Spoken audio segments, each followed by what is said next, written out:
Do you have aphasia or your loved one? If so, let's learn what is in this video from the Aphasia Recovery Connection. An aphasia topic, a resource, and you will learn about events. First, our topic. Do you want to know what research tells us about living well with aphasia? Next, a resource. How do we check our aphasia knowledge? What's true? What's false? And finally, learn how to get connected to the aphasia community with upcoming events. Welcome to ARC's Aphasia Matters, a weekly class for people with aphasia. Let's look at the aphasia topic together. Living well with aphasia. So, how do you live well with aphasia? Let's learn what the research can teach us. Researchers in Australia studied aphasia for 10 years. They wanted to know how people can live well with aphasia. The researchers discovered 3 main things that really help people with aphasia to live well. 1, people with aphasia need to do activities that matter to them. What is meaningful to them? 2, they get support from family, friends, and also from others with aphasia. And 3, people living well with aphasia work on staying positive. Let's take a look at these 3 things in a little more detail. The first thing they discovered was people with aphasia should be doing things that are meaningful to them. Activities are different for everyone. No 2 are alike. What is meaningful to you? What is enjoyable? What makes you feel good? What's fun? What is important to you? Here is an example. A woman with aphasia learned to use FaceTime and Zoom. She could talk to her grandchildren. That was important to her. This made her feel happy and proud too. So, her goal was meaningful and important to her. The second thing they learned was support, acceptance, and understanding from loved ones is important. Family and friends should understand that you are still you. They also discovered that it is helpful for people with aphasia to connect with one another. For example, Steve worked as a doctor. Now he has aphasia. He joins our Zoom calls on virtual connections to connect with others with aphasia. Marina is only 13 and she has aphasia. She connects on Zoom each week to spend time with her aphasia friends. They cheer her on. And Mary lives alone and enjoys scrapbooking. It's hard for her to find people who understand. She joins us too on open chat to learn, share, and connect every week. Join Steve, Marina, and Mary and others on virtual connections. They also discovered that people who are living well with aphasia have a positive outlook. They keep moving forward. It isn't easy, but they work to stay hopeful and positive. Here is a tip the speech therapist researchers shared. Track your progress over time. Look at old videos or test results to see how much you've improved. This can help you stay positive. Let's review what we learned from these researchers about living well with aphasia. 1. Do things that matter to you. 2. Get support from family, friends, and other people with aphasia. And 3. Stay positive. We want to say thank you to Dr. Linda Worrell and the researchers who studied this topic for 10 years. It guides us to live well with aphasia as we do activities that matter. Get support and get connected, and work to stay positive. The researchers found that a can-do attitude helps.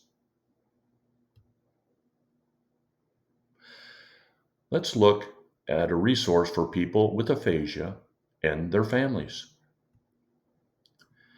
Have you ever wondered about aphasia facts versus myths? What's true? What's false? Do you know the facts about aphasia? Did you know you can test your knowledge?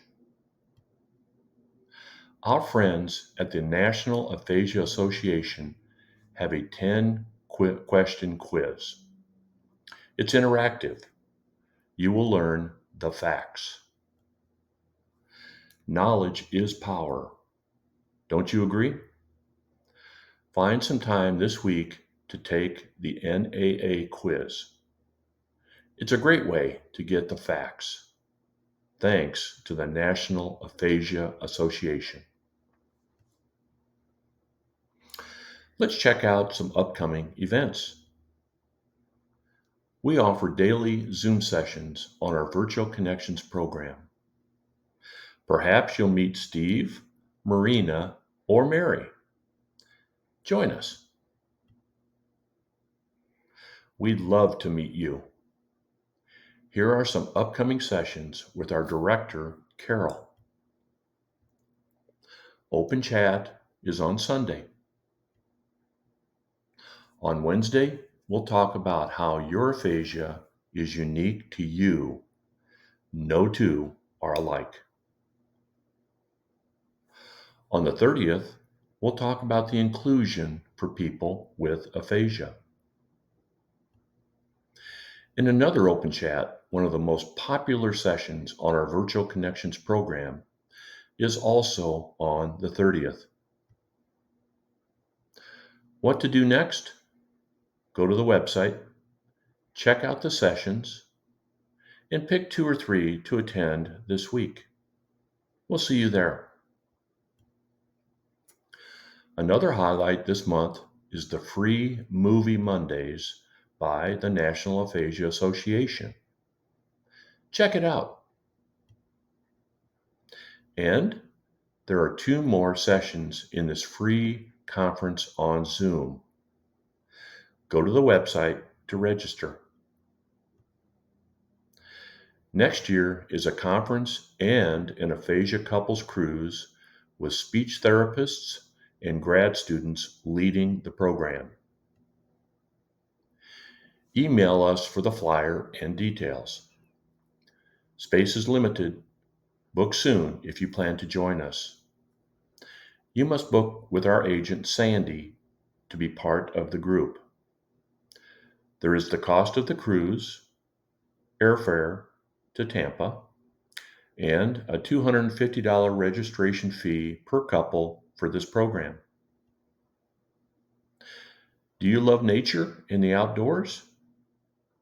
There is an aphasia camp in Wisconsin, September 13th and 14th, with the Mayo Clinic. We'll put the link in the email version of this video.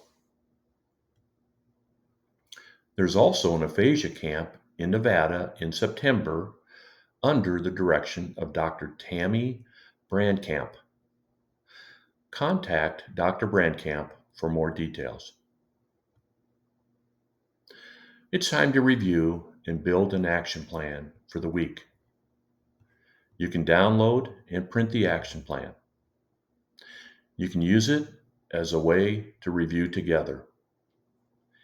If you don't have the download to print, be sure to subscribe to our email list so you don't miss another issue. The featured tip was what researchers learned about living well with aphasia. The three things were meaningful activities, support, and staying positive. Next, we shared an aphasia quiz. Learning the facts really does matter. There are a lot of myths. Check out the quiz with your loved ones this week. And we shared several events. What interests you? A Zoom call? A couples cruise? How about an aphasia camp? Now, it's time to create your daily action plan. What will you do this week as you work on recovery? What is meaningful to you? Will you find some support by meeting others like Steve, Marina, and Mary on Zoom? Next, let's hear from David. You and I know that aphasia is very frustrating, and we know it can be lonely and isolating. I believe no one should walk this journey alone.